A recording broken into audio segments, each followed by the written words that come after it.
Good afternoon. An investigation is underway following a suspicious fire at a commercial plaza in Scarborough. The fire began in a vehicle before spreading to buildings in the plaza. CTV's Janice Golding has been following the investigation and joins us live with more details. Janice.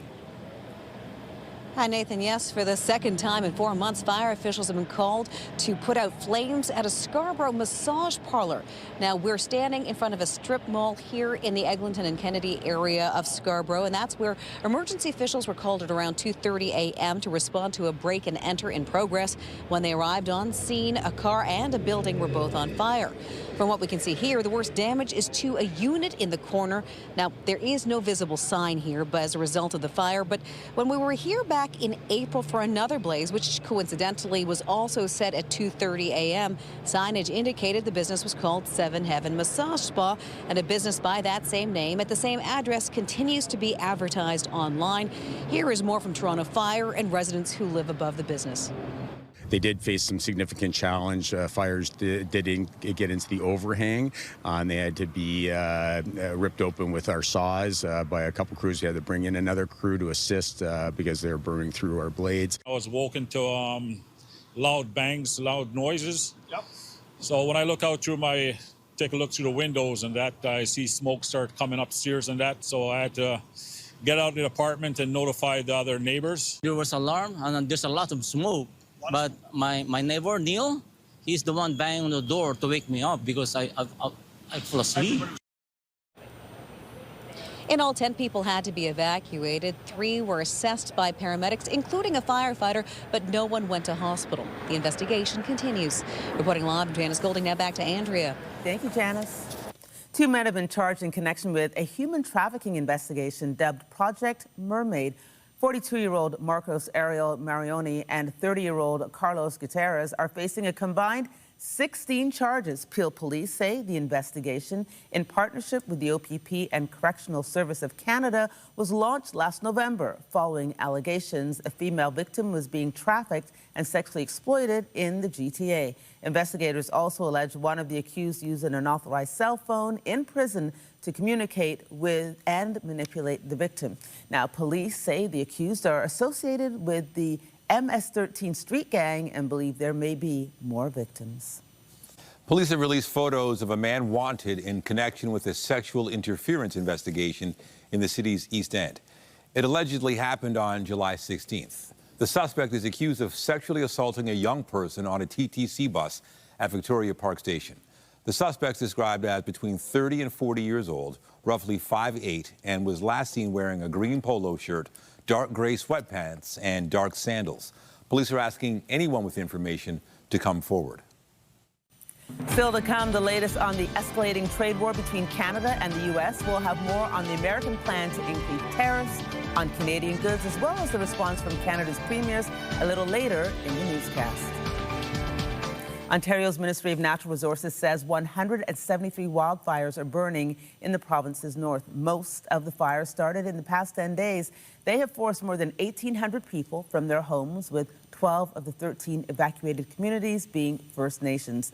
Yesterday, First Nations leaders called for a public inquiry into Ontario's wildfire response, accusing the province of leaving communities to fend for themselves.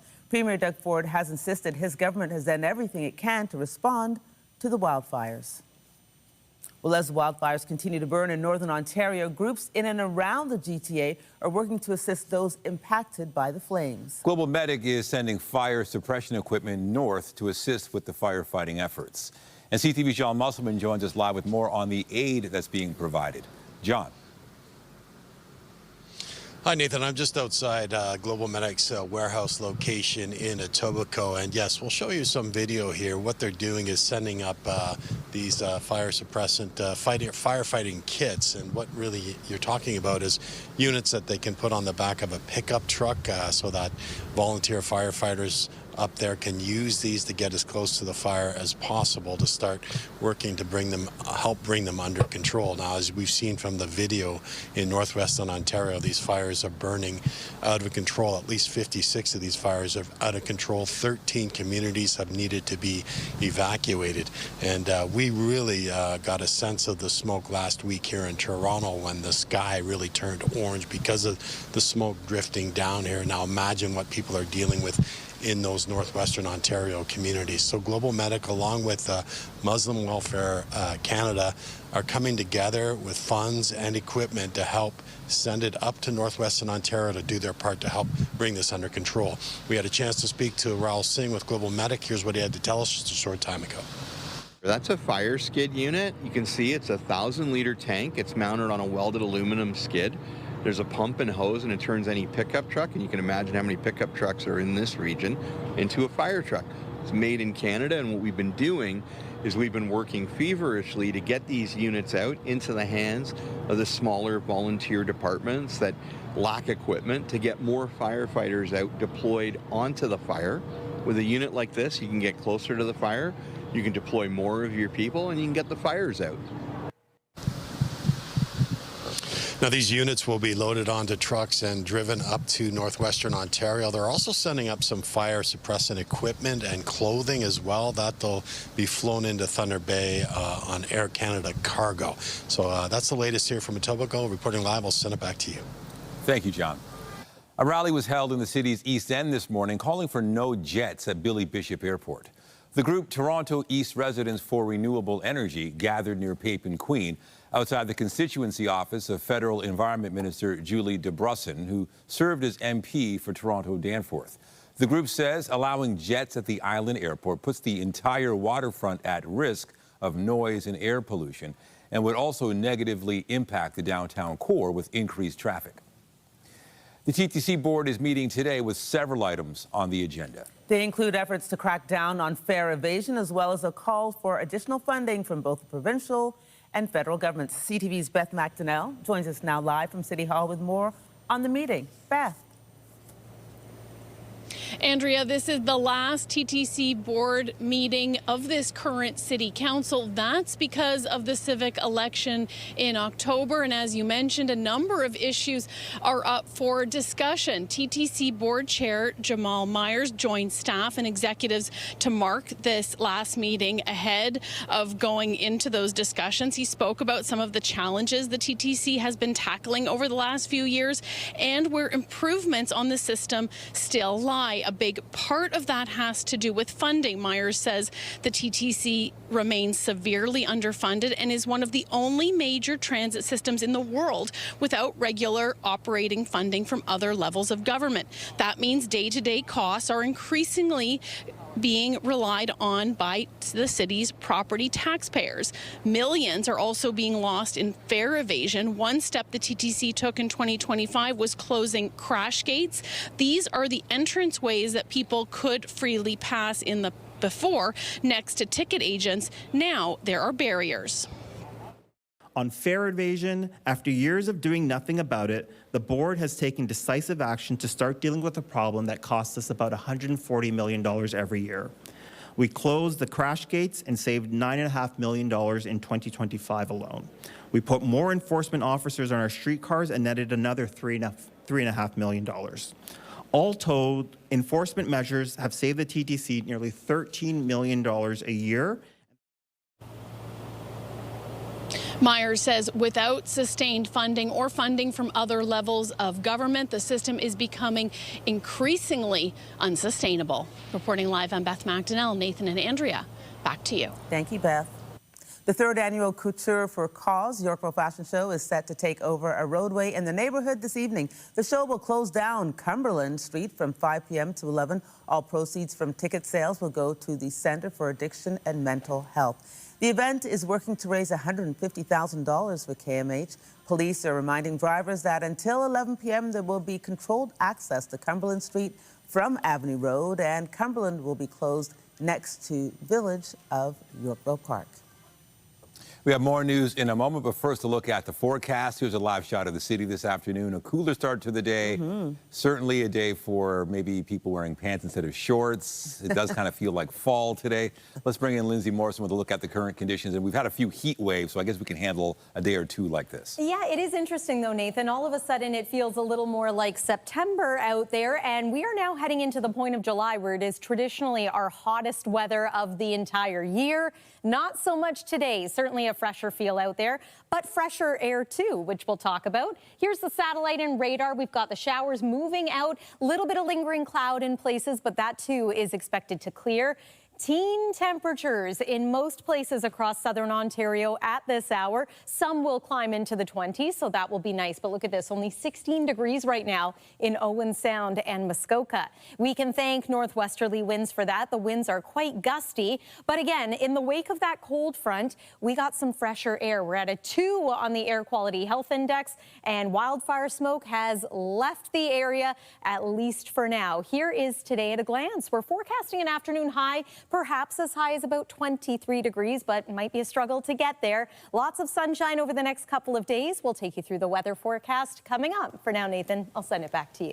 Thank you, Lindsay. Stats Canada has released new data on hate crimes in this country. The number of hate crimes reported to police in 2025 dropped 3% compared to the previous year. Hate crimes against the Jewish community were down 16% in 2025. But the community remained the target of 71% of religion-motivated hate crimes last year. The extremists that are targeting Jews with hate crimes are targeting our way of life as Canadians. And it's not just Jewish Canadians who are in their crosshairs. There's a need right now for the laws to be enforced, for there to be sufficient resources allocated to our national security and police services and prosecution services across this country, and to take every step across all levels of government to restore a Canada defined by peace, order, and good government for all Canadians. Data shows the overall crime rate in Canada was down 2% in 2025, with fewer homicides, vehicle thefts, and break-and-enters. Well, amid the escalating trade war, Ottawa now says Canada will no longer celebrate the opening of the Gordie Howe International Bridge with the United States. Instead, a Canada-only celebration will take place on Friday. The bridge, which connects Windsor and Detroit, is still scheduled to officially open on Monday. The change comes as details about the deal to open the bridge have been released after conflicting messages about the revenue sharing between Canada and the U.S. The official details come more than 10 days after the federal government announced the delayed bridge would be open on July 27th and contradicts previous comments made by Prime Minister Mark Carney.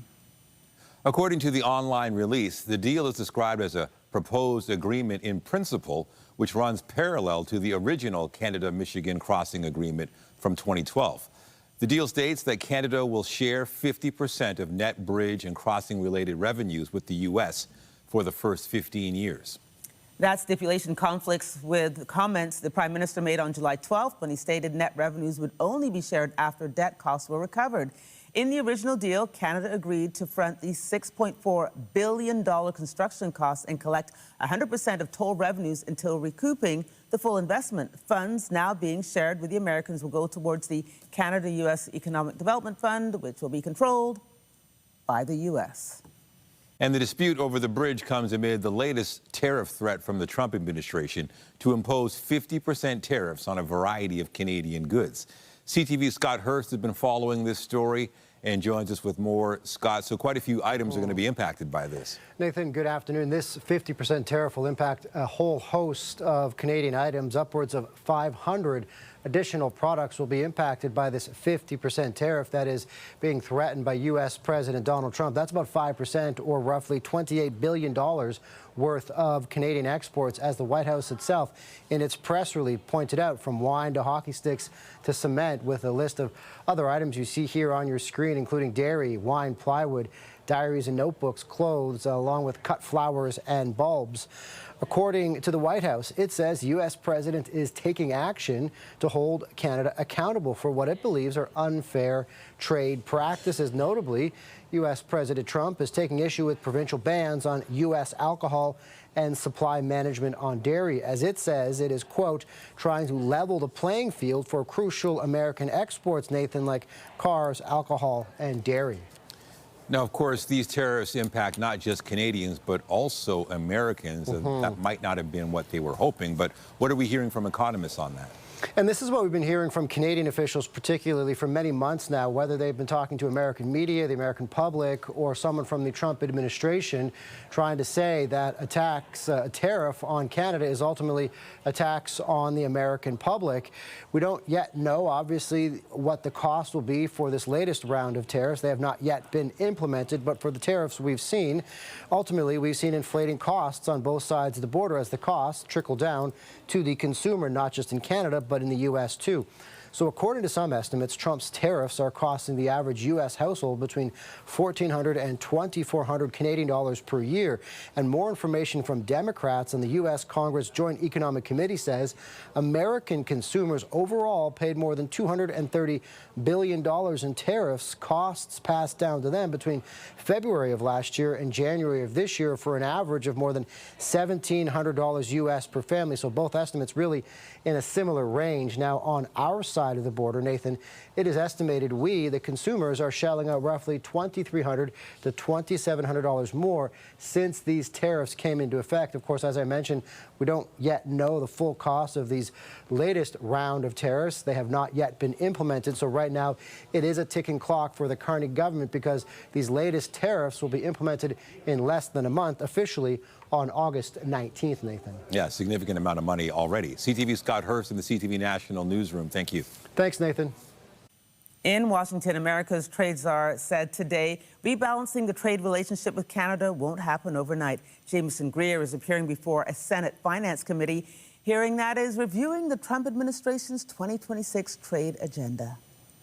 Canada has benefited from the best trade agreement, even under the trade treatment, even under the president's trade policy since last April. The vast majority of what they're sending to us has come in preferentially. It has remained that way. It's been consistent that way. Even now, with the tailored actions we took this week, we're fighting against a ban on American liquor on shelves. We're fighting against hard caps on export of American cars. So we've never banned Canadian products.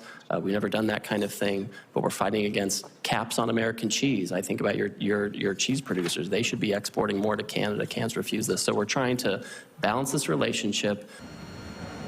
Greer says the U.S. is keeping the market access in Canada. He told lawmakers that he spoke with his Canadian counterpart yesterday, who did not say Ottawa will be retaliating. Greer hopes to strike home interim agreements on elements of the North American Trade Pact by year's end. But he says many of the thornier issues like rules of origin, labor, and the environment will carry over into 2027. Still, Greer insists the U.S. is moving with all due speed. And U.S. President Donald Trump insists tariffs protect American industries, but recent polls show a majority of Americans are not convinced. CTV's Joy Malvin has more on the impact the tariffs are having south of the border. For 44 years, this family-owned wine and liquor store in Washington has delivered rare vintages and specialty spirits. A lot of the dessert wines over here specifically, and then you're looking at Inniskillin and Jackson Triggs, which are two of our favorites. So we keep those year-round. Also on the shelves, a bit more of Canada. Whiskey's a big seller, about 10% of their liquor sales. But the U.S. president has put a target on Canadian booze, and that will mean fewer choices and higher prices. We dealt with the same problem with France, and it's kind of just a game of chicken and seeing who's going to blink first. Wow. And what happened with the French wine? We ended up eating a big chunk of the tariffs ourselves because we didn't want to pass that along to really our really local and loyal fan base.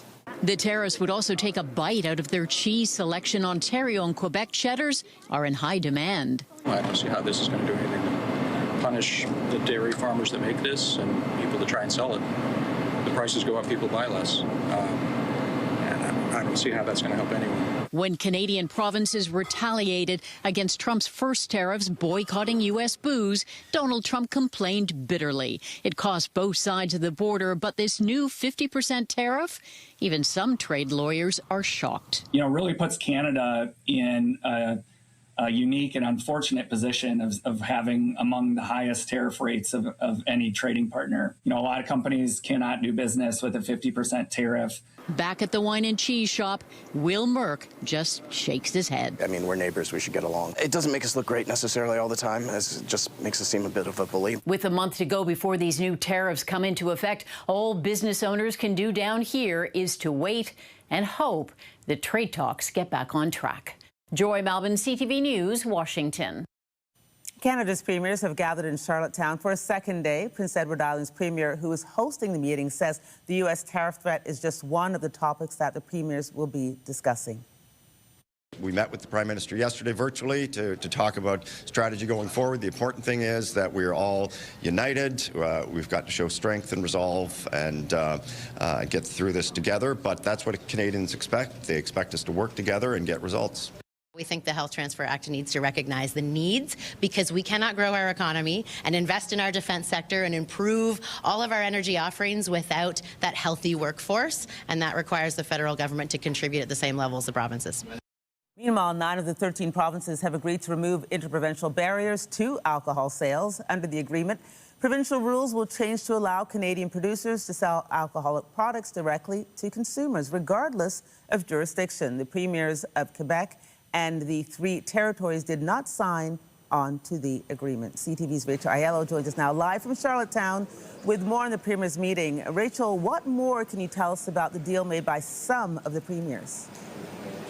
Yeah, good afternoon. So yesterday, in what can really only be interpreted as a direct response to what U.S. President Donald Trump has done, 9 out of the 10 provinces got together and signed an agreement to see a long-standing commitment to allow direct-to-consumer alcohol sales across the country to be done with more ease. So in doing this, that will mean BC wine will be more readily available on Ontario shelves and vice versa. Now, of course, this has been an issue that they have been working towards for some time, but I do think with U.S. President Donald Trump taking aim at Canadian alcohol in response for his frustration over the U.S. booze ban, this was a move that premiers could make to indicate both they can do more within the country to keep each other afloat when it comes to alcohol, and directly responding to Trump and saying, you know, we don't need to free up any space on our shelves for your products because we're going to be bringing in more from across the country. So it was really a direct response from the premiers to the situation they're finding themselves in, and obviously the pressure from Trump has kind of lit the fire for them to see this longstanding commitment of direct-to-consumer sales, freeing the booze, so to speak, across the country, made a reality that much sooner. Okay, so Prime Minister Mark Carney met with the premiers virtually, and now he's going to meet with them in person. He'd asked them to think about ways that they can perhaps contribute to the conversation. What's expected during the meeting? Yeah, so it's going to be a continuation of the conversation they started virtually yesterday. Of course, kind of laying at the groundwork of what exactly the Trump administration has threatened here, getting a sense of what the economic impact will be in every province and territory. So now that that has been information they're able to gather, coming to the table tomorrow, I think it's going to be more a conversation of where do they go from here. And certainly premiers are going to want to hear from the Prime Minister what the federal government's plan is, what exactly does this intensified negotiation period over the next 30 days look like? Will there be a role for premiers to play in heading down there and trying to lobby their counterparts? Do they want to see the Prime Minister head down directly? So these are some of the questions I imagine will be kind of put up for discussion tomorrow when the Prime Minister gets here. And certainly the premiers are anxious about what this could mean, but differing opinions right now on how to best retaliate. Some people, of course, want to hit back as hard as possible, like Ford suggesting Canadian energy should be kind of pulled from the Americans. Alberta Premier Danielle Smith saying that is not the route she wants to go. So if a deal can't be reached to see these tariffs kind of staved off 30 days from now, that could be a high wire act for the Prime Minister to try to negotiate and navigate what his response would be, what kind of retaliation, if any, he is interested in doing in a way that the provinces and territories could be on side with. Okay, so obviously the tariffs are a big part of the conversation. But other than the tariffs, what will the premiers be focusing on? Yeah, absolutely. And that's really what today's meeting seems to be focusing in on, is all of the other agenda items that kind of got pushed to the wayside yesterday with all of the tariff reaction, bringing those back up. So yesterday was a tariff day, tomorrow will be a tariff day. And so what the premiers are doing today in the opportunity that they have behind closed doors together is to try to focus on some of the issues that they came here to Charlottetown wanting to talk about. So we heard conversations this morning from premiers about the ongoing wildfire situation. Affordability is still a challenge across the country. Some concerns about the federal government's health transfer situation and making sure that the federal government is still paying their fair share, as provinces see it, into Canadians' health care. And then kind of tied into the interprovincial trade element, this conversation around province-to-province specific energy, infrastructure, natural resource projects, what more developments can be made on the sidelines or right around that big table here to advance some of those issues as well. CTV's Rachel Aiello reporting for us. Thank you, Rachel. Meanwhile, Donald Trump renewed his threat to attack Iranian infrastructure. The U.S. president says the United States will bomb and destroy one bridge or power plant anytime Tehran targets a ship in the Strait of Hormuz. Both sides have dug in on their dispute over the crucial waterway for global energy. It's still mainly closed because of Iranian attacks. The Americans carried out another wave of strikes on Iran overnight and into today, and air defenses opened fire over Tehran. Iran launched a missile attack on a Jordanian city, and alerts were issued in Bahrain and Saudi Arabia. Peace negotiations remain largely stalled. In central Spain, firefighters are battling a massive wildfire that has burned over 32,000 hectares. The blaze is one of the largest in the country's history. A heat wave is complicating firefighting efforts, with temperatures reaching up to 42 degrees. Other European countries are also facing extreme heat and fires. In California, a great white shark was spotted swimming dangerously close to a group of young people playing in the ocean. The man who posted this video says the children had no idea the 10-foot predator was so close. Nobody was hurt. Now, this year has seen the highest number of shark sightings off the California coasts in a decade. Experts say that's because of an El Nino weather pattern that's warming up the ocean waters, and that it's leading to more sightings like this. Wow.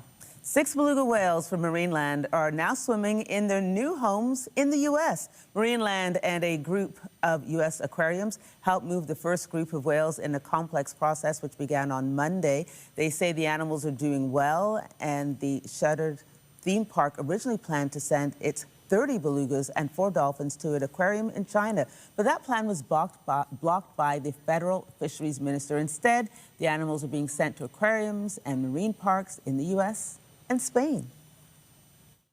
Well, we have our second named storm of the 2026 Atlantic hurricane season. It is a tropical storm, and this is Bertha. This is what the storm looks like on the satellite and radar, swirling in the Gulf of Mexico and impacting areas already from the Florida Panhandle over toward Louisiana, including New Orleans.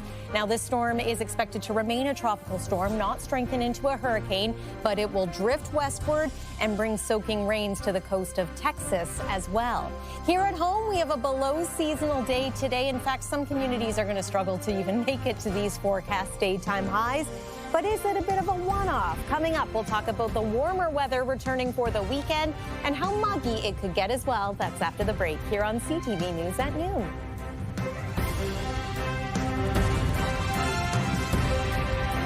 When you see it happen, send it to CTV News. Text 10400 from your screen to ours. Text 10400. Oh, Lindsay, what a difference a few days makes. I was talking to my cousin this morning. She said, it's so cold outside. Kalita, you're exaggerating. It's not cold. It's just cool. But it is all relative, right? I mean, Nathan, you talked about shorts versus pants. I wouldn't blame folks for... I wouldn't say it's cold outside, but relatively compared to what we had a couple weeks ago, yeah, it is a difference. Definitely, it was a day maybe not to wear shorts, at least in the morning, until the sun kind of comes up. It was only a week ago that we were in the throes of another heat wave, and then, of course, the wildfire smoke invaded, and today we have neither of those things. We don't have wildfire smoke lingering around, and we certainly don't have heat. It's a fresher feel. for sure out there, thanks in major part to some northwest winds and a cold front that moved through last night, bringing us the stormy weather. It is a quieter day today, but yeah, a little cool. Let's get to your forecast. Weather is brought to you by the Presler Law Firm Injury Lawyers. You don't pay unless they win. One of our wonderful camera operators, Ted, was out in the Oshawa area this morning, and look what he spotted. A beautiful rainbow. Love to see that after a day of stormy weather. And of course, yeah, it's still taking a little bit for all of the clouds associated with that upper low to clear out. In fact, it will continue through the rest of this afternoon. We will hopefully see a little more sun as the day goes on. But yes, it is still pretty cloudy in parts of the GTA right now. And that too is contributing to the fall-like feel out there today. Look at this, teen temperatures in many parts of southern and northern Ontario today. Only 14 degrees this hour in North Bay. That's sweater weather to me. We're now at 19 degrees in the city of Toronto. Record to beat today is about 35 degrees. We don't have to worry about that happening. We will be below seasonal too. Average temperature this time of year is still about 27 degrees. And yeah, we're not even in the 20s quite yet. So evening sports forecast, a better night tonight. You don't have to worry about the threat of thunderstorms. You don't have to worry about poor air quality the same way. And yes, certainly more comfortable temperatures. If you want to go for that evening run, it's going to be a good day for it. And then overnight tonight, okay, once again, we are a little cool, dipping into single-digit temperature territory for places like Bancroft. 10 degrees for the low tonight around Goderich and Waterloo. And we're forecasting an overnight low of 13 degrees here in the city of Toronto. You will feel it early tomorrow morning. If you felt it today, I think you're going to notice it tomorrow. However, we do have a nice rebound in the afternoon to about 25 degrees, and temperatures, while still on the cool side of seasonal or slightly below, will be a little warmer tomorrow compared to today. And in some areas, the humidity is going to start to creep back in as early as Thursday. Here's the satellite and radar. Again, it's mainly just cloudiness around the GTA right now, areas north and east also. The wet weather predominantly is now close to the border with the province of Quebec. And as that low departs, we're still going to be dealing with some brisk winds through the day today, but high pressure is going to settle in, and we can expect mostly sunny skies for tomorrow, for Friday, and for Saturday. Although I do want to point out that now over the weekend, we do have a chance of a shower. That's especially true for Sunday. Going to keep an eye on that one. Slight chance for Saturday. Temperatures, though, back to seasonal, flirting with 30, in fact, for the weekend. And it is going to be a little muggy, especially on Sunday and then into the early part of next week, feeling into the mid and upper 30s. That's the weather for now. Nathan, over to you. Thank you, Lindsay. The Blue Jays sit 6 games out of the final playoff spot and will look to avoid a 4th straight loss when they continue their series with the Tampa Bay Rays tonight.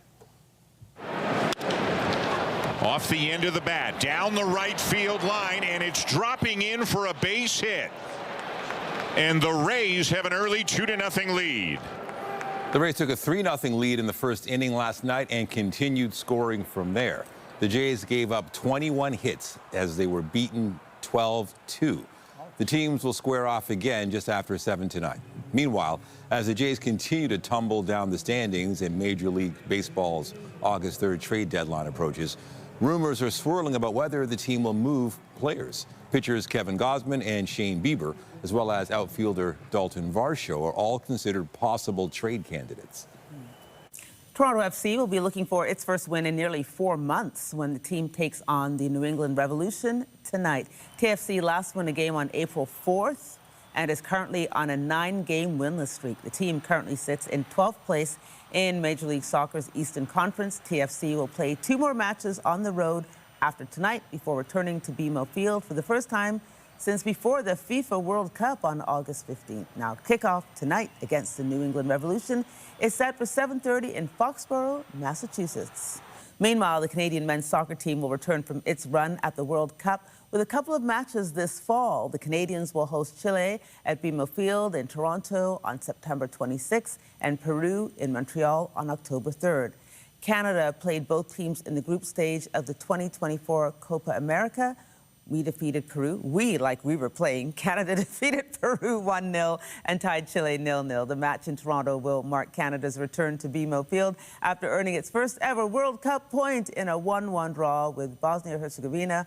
Who can forget that on June 9th? The Toronto Tempo have officially hit the halfway point of their inaugural season, and Tempo guard Kia Nurse says the team's received a lot of support. I tried to explain it to a lot of my friends who are not from Canada that this was going to be Canada's team, and you have an entire country getting behind you. I mean, it's a truly different feeling and a different experience when you have that. But for me, I think looking at Toronto and how they embraced the 2-year kind of announcement that built up to the team actually being here, I had a feeling that this was going to be something that was going to take off as quickly as it did, and it has been more than I could have imagined. The Tempo have a 10-16 record at the All-Star break, good for 11th in the WNBA's Eastern Conference. The team will be back on the court July 28th when they take on the Minnesota Lynx. Still to come, a new report is outlining the occupations most impacted by the opioid epidemic. Those details when we come back.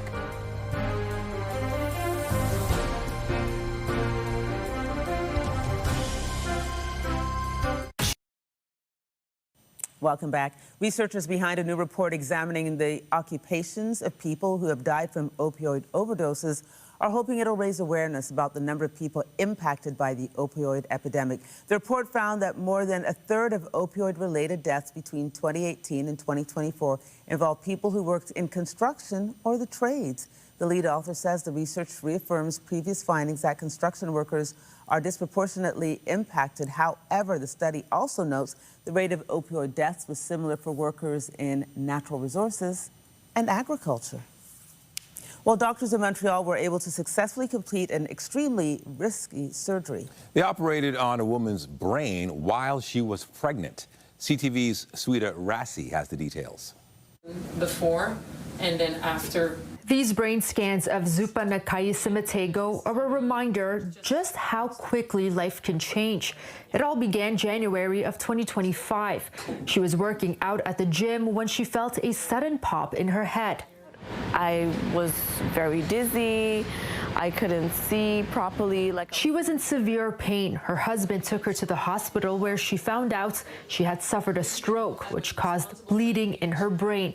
Dr. Marie-Christine Brunet at the Montreal Neurological Institute says her condition was rare. The incidence is about 1 or 2 per 100,000 population. Nakayisimatego needed surgery, but there was also something else. She was nearly 6 months pregnant. Doctors gave her the option to wait until after she gave birth, but if left untreated, it could lead to a coma or even death. So she decided to go ahead with the surgery. I had a feeling that my baby would be okay. Call it a mother's intuition because she was right. After a 10-hour surgery, Nakayisimatego recovered well, and months later, she gave birth to a baby girl. Dr. Brunet says it took a lot of doctors to pull it off, including specialists from the Montreal Children's Hospital. And they were here on a standby just in case something would happen and we would have to deliver the baby prematurely. Operating on a pregnant patient is not something Dr. Brunet does often, but for Nakayisimatego, there's no doubt she had the right doctor on her side. She did this incredible thing and she saved 2 lives. And after a scary start for both mom and baby, they now have the most important gift anyone could ask for, their health. Sweta Rassi, CTV News. A new set of graphic health warnings is coming to cigarette packages across the country.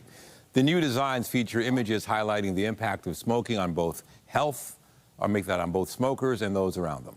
The Canadian Cancer Society says the warnings have been shown to reduce smoking since they debuted in 2001, and rotating to a new set keeps them from becoming stale. Canada was the first country to require package warnings, and in 2024, it became the first to require warnings on individual cigarettes. 6 new messages are coming to that format as well, with the updating messaging required by August 1st. Still to come, auto sales were up across Canada last month despite ongoing headwinds. We'll delve into the numbers and see what experts have to say on the longer-term trends. That's just ahead on CTV News at noon. Clothing manufacturers are bracing for the potential impact of new U.S. tariffs. The industry has been protected by the CUSMA trade deal, but that may no longer be the case soon. CTV's Matt Gilmore has the details. In the heart of the plateau, factory workers hand-stitch high-quality boots to be sold across Canada and the United States. Doesn't exist. We're probably the last ones. Maintaining these local manufacturing jobs is a point of pride for Pajar. But the head of global sales says new 50% tariffs on Canadian-made clothing and apparel could make that impossible. It's a big threat on the survival of the factory, of course, because you're looking at huge increases in tariffs, definitely reduced business.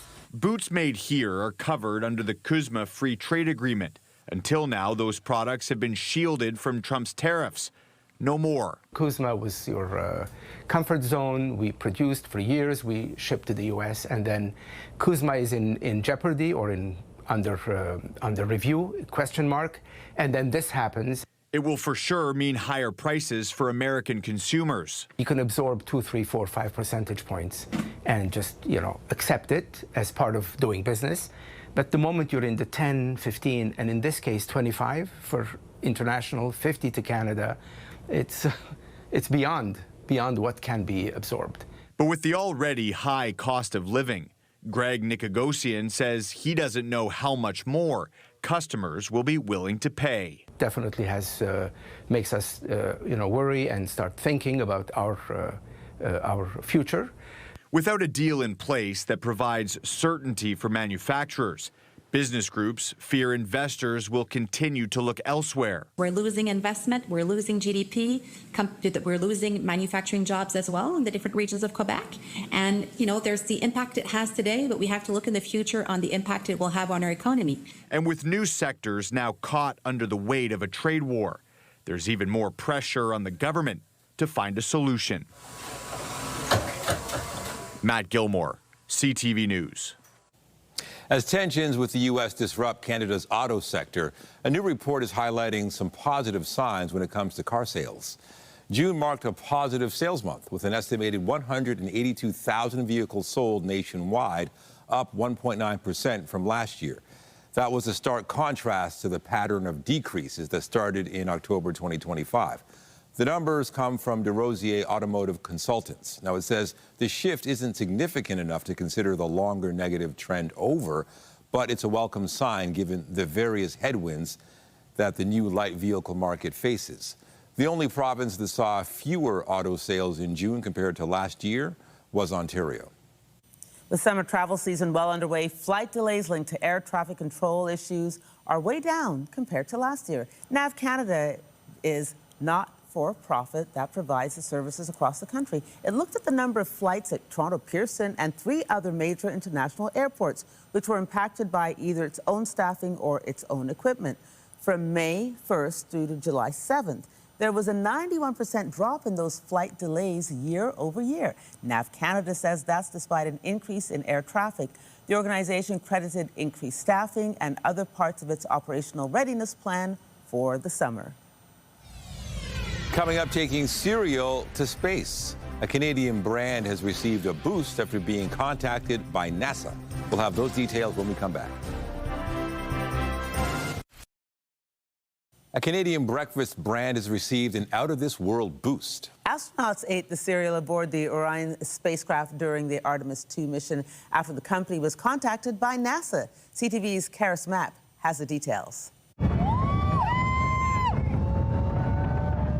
A historic launch for Canadians, not only because of the astronaut aboard, but also what helped fuel him during the Artemis II mission. Canadian Jeremy Hansen, Canadian Space Agency, it makes sense that we're going to support him. He chose our strawberry lavender superseed cereal flavor, and it was approved for launch. The stellar story began with the cereal company that launched during the pandemic, receiving an email in the summer of 2024. It was from the Canadian Space Agency, which we didn't really know existed. We obviously are all familiar with NASA, but we kind of ignored it at first. We thought it was a junk email. Further research proved the email to be legitimate, and the gravity of the space agency's request for Goldie's cereal settled in. They were looking for a Canadian brand, a product that had super long shelf life, a product that was very light in weight, like the mass is light, a product that is nutritionally dense, easy to prepare, and a product that doesn't crumble like a cookie would crumble. Once cleared for takeoff, the pair and their product were flown down to Florida for the launch. We had to get the right amount of product down in time to Cape Canaveral for this launch, and we stocked the ship. Getting to watch their cereal being part of the pricey project. I think we were told that it cost $10,000 per kilogram to get anything into space. The Daniel duo have been friends for over 30 years now. Schreiber attended Wilfrid Laurier University and now tries to give back to the next generation of students. They used us as a case study, so it was really exciting, obviously, to be there and share that experience with Schreiber, because obviously that was his old school, and just kind of walking those halls again from a different perspective. One small spoonful for man, one giant crunch for mankind. Karis Mapp, CTV News. Meal of the day. Quick question. Did you have breakfast this morning? Every morning. And? Without doubt. First thing I do when I wake up. Wow, you And how about yourself?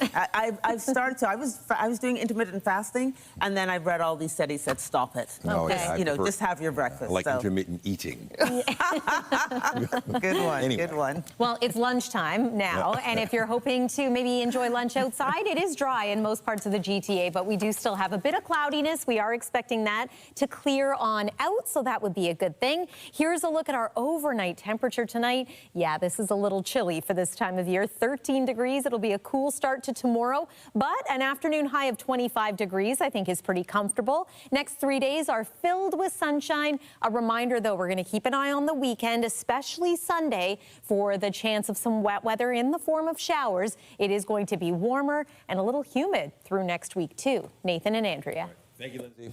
And that's it for CTV News at noon. Remember, you can get Toronto's breaking news all day long on CP24 and at ctvnewstoronto.ca. Intermittent eating. I love that. For Lindsay Morrison and all of us here at CTV News, have a pleasant afternoon. I'm Andrea Case. And I'm Nathan Downer. Be sure to join us later for CTV News at 5 and 6. Have a good day. Bye. What's